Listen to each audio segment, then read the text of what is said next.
Bien, nous reprenons notre conversation. Il y a des questions. Une question. Lorsqu'on fait face à une situation un peu plus mouvementée, excuse-moi, est-ce que c'est une bonne idée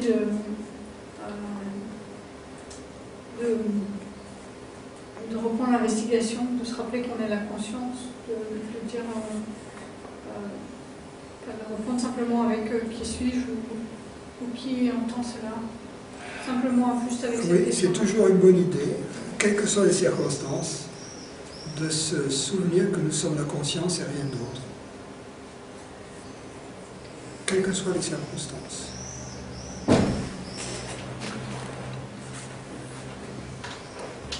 Déjà, lorsque nous sommes en proie à une émotion négative, je suppose que c'est ce que tu voulais dire par oui. parce que les choses sont mouvementées. Déjà,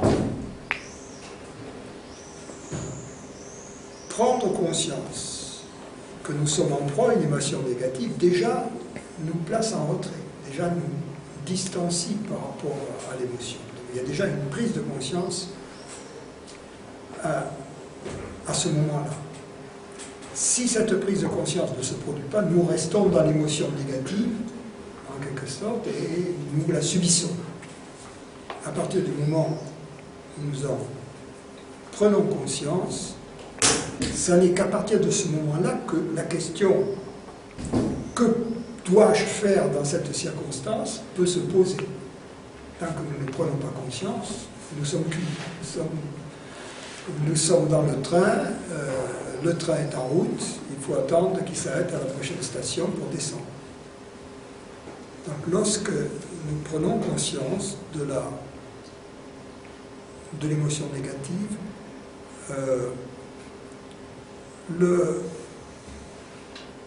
la deuxième étape serait, parce que si immédiatement on se pose la question « qui suis-je » lorsqu'on prend conscience, cette activité peut venir un peu comme un cheveu sur la soupe, sans être relié à la situation présente. Donc, peut-être, au moins, pendant un certain temps, serait-il utile de voir, lorsque nous prenons conscience, bon, je suis en colère, par exemple,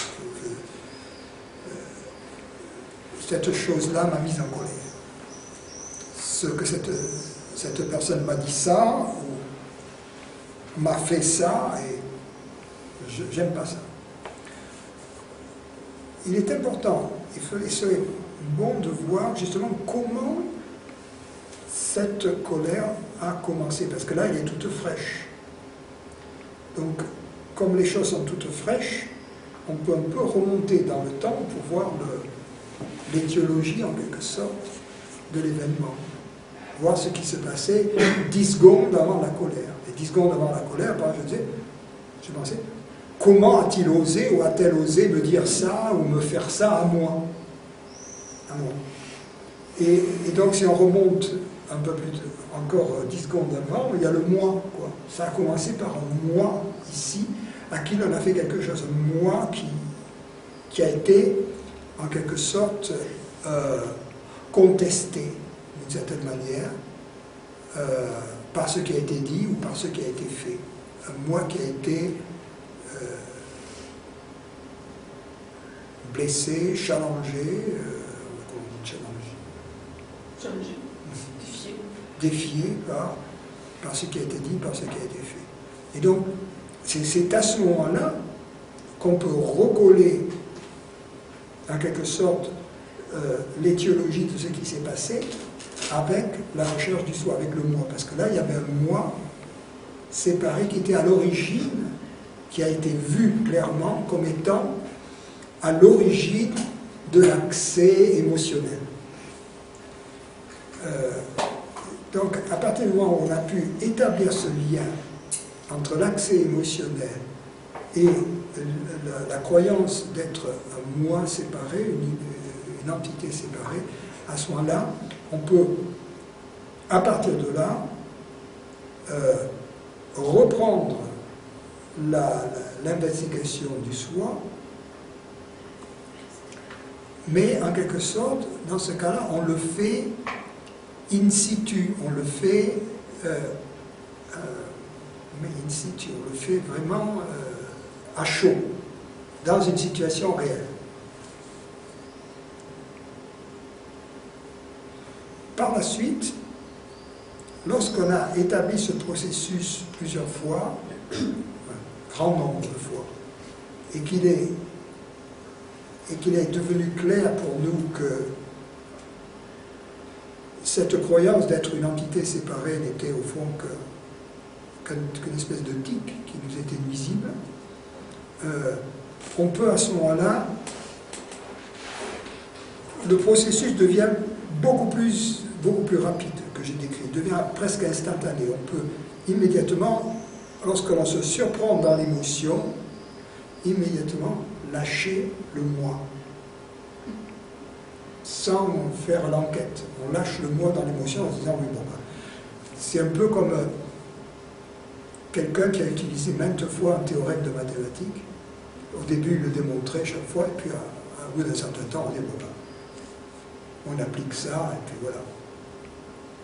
On appuie ça va beaucoup plus vite.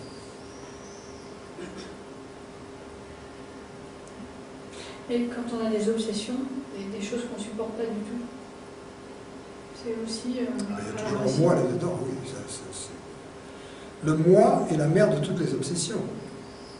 Plus l'attachement au moi est fort, plus...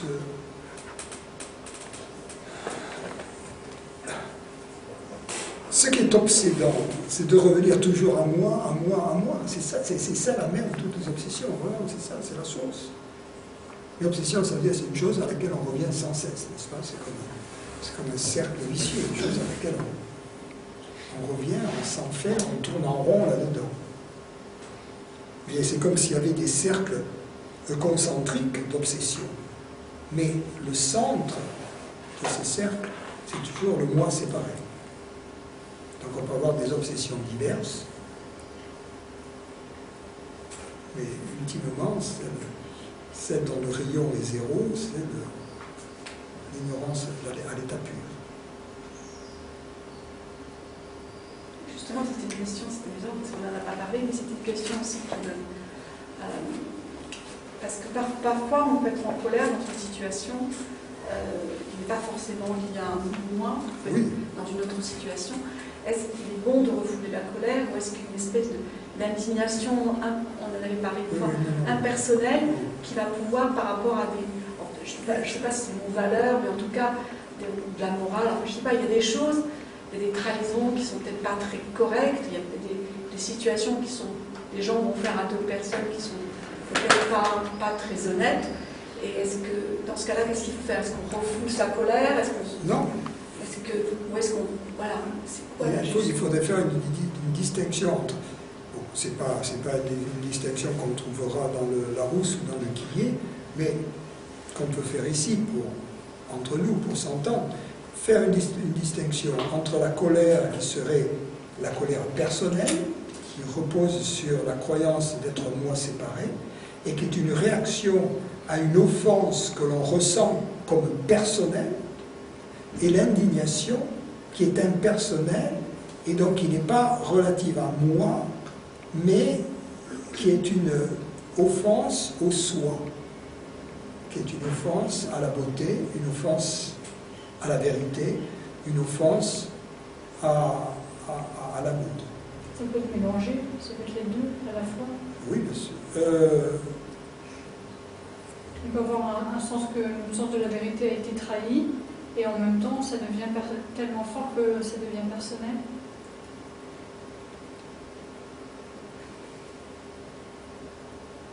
Ou pas?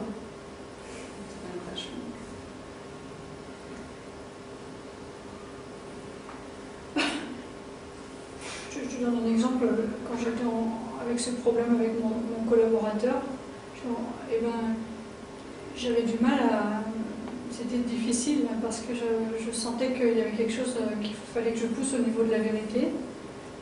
Mais j'avais d'autres choses personnelles qui ressortaient dans la relation avec ce collaborateur qui faisaient que c'était conflictuel. Dans ce conflit, il y avait une part qui était à juste titre, parce qu'il ne fallait pas que je lâche le morceau. Et d'autre part, je ne gérais pas très bien ce qui est. Oui, mais on mélange, parce que dès qu'on rajoute quelque chose de personnel, parce que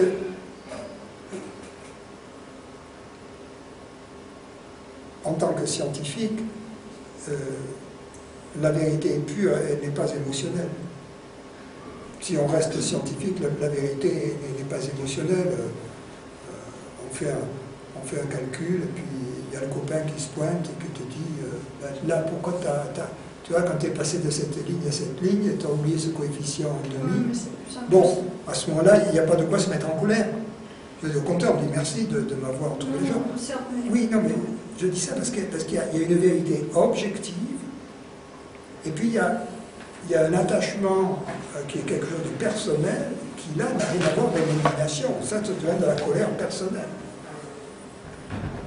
Est-ce que pour l'indignation, on pourrait prendre par exemple l'exemple d'un Martin Luther King, mouvement Mandela ou quelque chose comme ça, c'est-à-dire un mouvement qui va naître d'abord peut-être d'une blessure personnelle parce que je suis black et que je sais pas quoi, et puis qui va finalement s'étendre à un mouvement de défense de la race noire, de ou autre, quoi.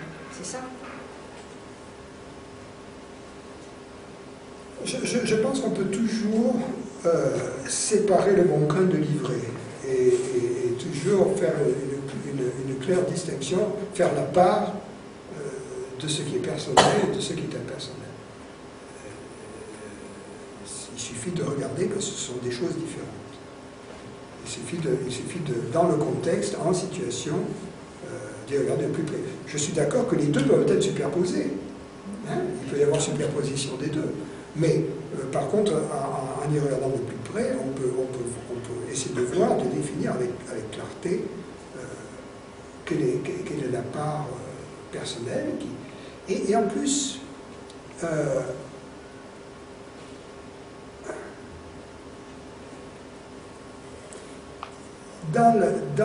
exemple, dans l'émotion négative personnelle, il y a une part de souffrance qui ne se retrouve pas dans l'indignation.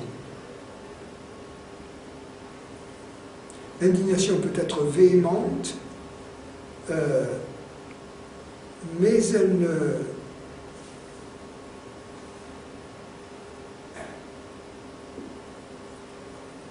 elle est sereine. Il y a une sérénité dans l'indignation qui n'est pas... Il y a une paix dans l'indignation qui n'est pas dans la colère. Est-ce qu'on peut imaginer que ce n'est pas à tous les niveaux, parce qu'en fait, je me rends compte dans cette histoire, comme dans d'autres, en fait, disons qu'au moment où j'ai fait vraiment ce que j'ai pu, donc sur le moment même, c'était, disons, mitigé, je dirais. Mais en tant que scientifique, le plus important, c'était de ne pas lâcher le morceau, pour moi, qu'il y ait colère ou pas. Et quand on est dans une phase créative et que vos collaborateurs vous lâchent, c'est pas très évident non plus. Donc même en y revenant il y a un côté très créatif chez le scientifique. C'est un peu comme si vous aviez un peintre et puis et tous les jours il y a quelqu'un qui va lui dire tu n'y arriveras jamais, c'est nul.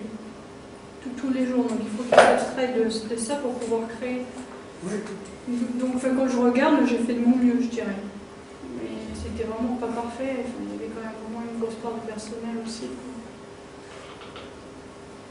Mais peut-être un processus si on se sent visé et offensé personnellement, c'est personnel. C'est la meilleure définition que je puisse donner. Si on se sent offensé et visé personnellement, c'est personnel. Si on voit les choses dans un aspect beaucoup plus global, qui inclut tout le monde et qui inclut toutes les parties prenantes à l'événement, c'est autre chose. Et dans ce cas-là, on ne se sent pas visé personnellement, on ne s'identifie pas.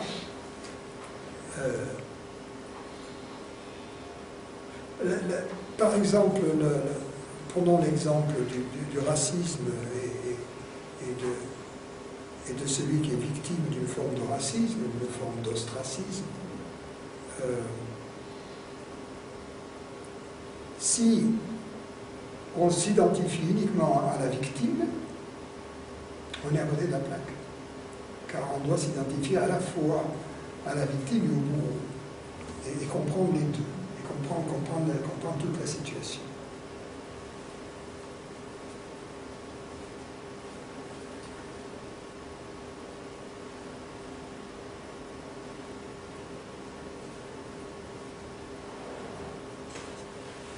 Aussi, dans un cas comme cela, par exemple, on ne verra pas la situation, si on est impersonnel, on ne verra jamais la situation en termes de personne.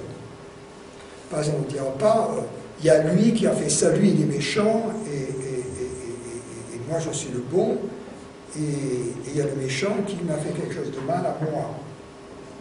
Ça, c'est automatiquement, si on voit les choses de cette manière-là, c'est automatiquement vu d'un point de vue de l'ignorance. Par contre, si on voit les choses sous l'aspect suivant, c'est la même conscience qui est partout. Il n'y a pas de bon, il n'y a pas de méchant. Il y a des choses qui se passent. Il y a simplement des choses qui se passent. Et là, il y a une action qui s'est produite qui venait de l'ignorance, qui ne venait pas de la lumière, qui venait de l'illusion d'une entité séparée. Ce n'est pas un jugement qui porte sur une personne, c'est même pas un jugement, c'est une évaluation d'une action, c'est voir les choses comme elles sont, d'une certaine manière. Il y a une grande différence entre voir les choses comme elles sont et partir de la personne. Si on voit toujours les situations en termes de personne, ben lui il est comme cela, lui il fait des choses comme ça, et ça c'est pas bien, et ça c'est... Et elle est bien, et lui il n'est pas bien, etc. On tombe dans la mélasse. Donc l'indignation se situe au-dessus de tout, quoi. L'indignation se fera par rapport à la situation, pas par rapport à la personne. C'est pas par rapport à la personne, c'est-à-dire cette action ne vient pas au fond de la vérité, ne vient pas de l'amour, ne vient pas de la... Bon. Jean Gray, qui était très diplomate, il avait des manières de montrer aux gens quand sa forme d'indignation, c'était de dire oh ben, ce que tu as fait là, ou ce que vous avez fait là, ça ne vous ressemble pas. Ça, c'était très diplomate parce qu'il s'adressait à la conscience, vous, en mettant la distinction entre la conscience, qui elle est pure et tout amour, et cette action-là, qui ne ressemble pas à la conscience, justement, qui ne venait pas de l'amour, et c'était en même temps très pédagogique, parce qu'on ne disait pas à la personne tu es méchant, tu as fait une mauvaise chose, non. Ce qui s'est passé, là, ça ne te pas comme toi, ça ne te ressemble pas. Donc, il ne valorisait pas, en quelque sorte, le négatif, il mettait l'accent sur le positif. Toi, tu n'es pas comme ça. C'est la même chose, c'est un peu comme... si on s'attaque à la personne, c'est un peu comme un médecin qui s'attaquerait au malade au lieu de s'attaquer à la maladie. Ça ne serait pas très, très effectif. Évidemment, on peut toujours dire à quelqu'un en le tuant. En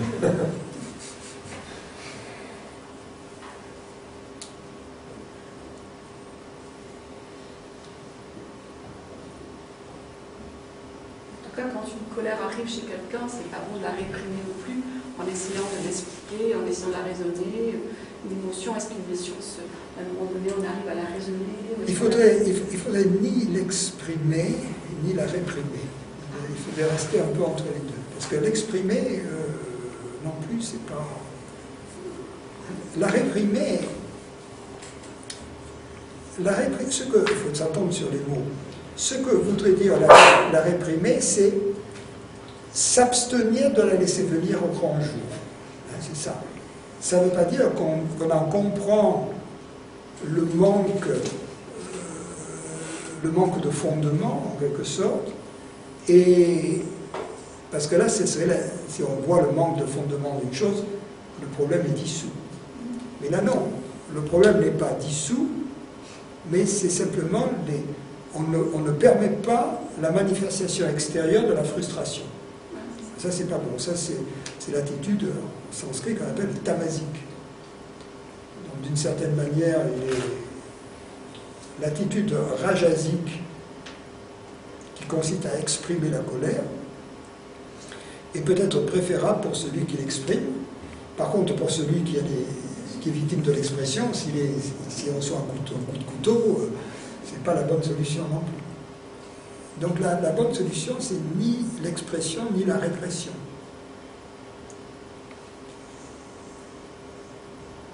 C'est la prise de conscience. Et quelle est la place de la culpabilité justement par rapport à des émotions qu'on peut ressentir négatives? Je peux avoir une colère vis-à-vis de quelqu'un et me dire je n'aurais pas parce que c'est pas bien, donc me sentir un peu coupable, donc refouler parce que je me sens coupable. Oui, alors en plus, ça rajoute encore une couche de problème. La colère est elle-même déjà un problème qui est lié au soi, à l'ignorance, au fait de se prendre pour une entité séparée. Bien sûr, comme on l'a vu tout à l'heure, il n'y aurait pas de colère si je ne me sentais pas personnellement visé ou frustré par une action ou un dire de quelqu'un. Mais en plus de ça, sur cette couche déjà d'ignorance, j'en rajoute une autre, qui est la culpabilité, parce que la culpabilité, c'est toujours par rapport à une personne, par rapport à moi en tant qu'entité séparée. Donc, je m'enfonce encore davantage, en fait, en culpabilisant par rapport à la colère. Donc, d'une manière générale, dès que nous éprouvons un sentiment de culpabilité, il faudrait s'en débarrasser immédiatement par la compréhension. Et la compréhension, c'est que nous ne choisissons pas les pensées qui nous viennent. Les pensées qui nous viennent, elles nous viennent comme le temps qu'il fait. On ne choisit pas le temps, on ne choisit pas la météo, on ne choisit pas les pensées. Et si vous voulez vous en convaincre de la vérité de ce que je dis, essayez de n'avoir que des pensées roses, que des pensées aimantes, ou que des pensées intelligentes, ou que des pensées... c'est pas possible. Bon, donc on voit bien qu'on ne choisit pas ses pensées. Donc si on ne choisit pas les pensées, et si elles nous viennent comme le temps qu'il fait, on ne choisit pas non plus nos décisions, car nos décisions sont un cas particulier de nos pensées. Ce sont des pensées qui nous viennent, nos décisions. Donc ça devrait nous déculpabiliser en comprenant que, alors que nous croyons maîtriser nos pensées, donc maîtriser nos décisions, en fait, en tant qu'entité séparée, elles nous viennent. Donc il n'y a personne, en fait, qui soit coupable. Et cela nous libère, mais la beauté de cette chose-là, c'est que si nous ne nous sentons plus coupables, la contrepartie de ça, qui est très sociale, qui est pour le bien commun, c'est que nous ne jugeons pas les autres non plus pour leurs actions. Puisque ce qui vaut pour nous, vaut pour eux. Donc il n'y a pas de coupable ici, il n'y a pas de coupable à l'extérieur. Donc au fond, dans l'amour et le péché s'excluent mutuellement comme l'ombre et la lumière. La croyance au péché n'est pas l'amour. La croyance au péché, c'est l'opposé de l'amour.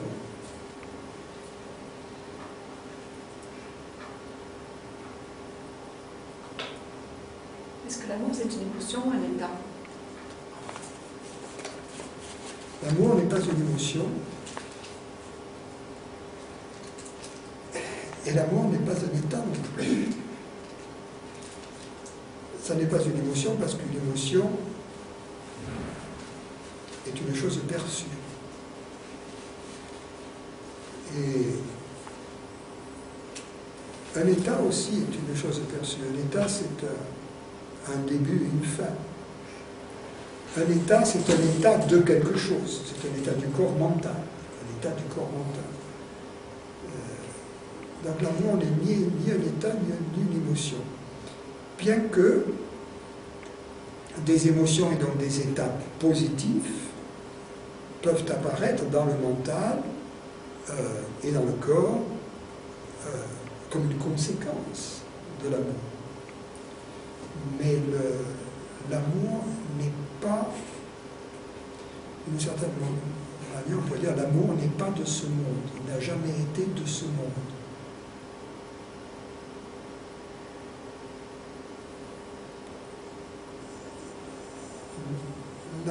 La nature de l'amour, c'est la nature de la conscience, c'est la nature de la vie, c'est la nature de l'intelligence, c'est la nature de la beauté. Par exemple, il n'y a pas d'amour sans compréhension, il n'y a pas de compréhension sans amour. On a ces deux mots, mais dans l'expérience profonde, c'est la même chose.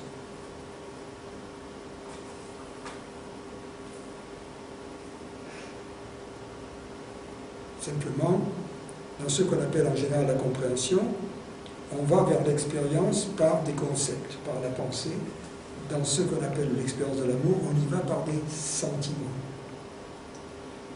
Donc des espèces de sensations accompagnées d'images. Mais dans l'expérience fondamentale, dans le fin fond, les deux se rejoignent.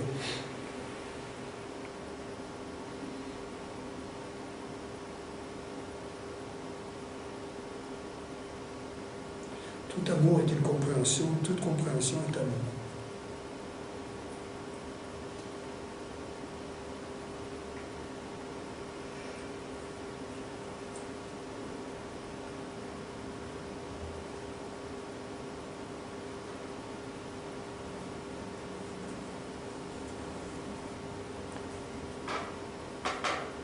On peut dire aussi la même chose de la liberté.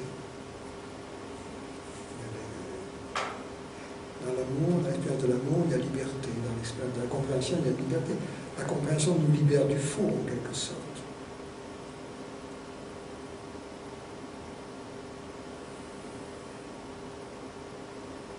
Et l'amour nous libère du manque.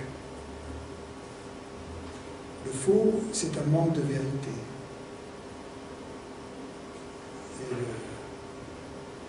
Et le manque, c'est le manque d'amour. Mais les deux, c'est le manque de l'expérience de ce que nous sommes. C'est le manque de nous-mêmes à nous-mêmes.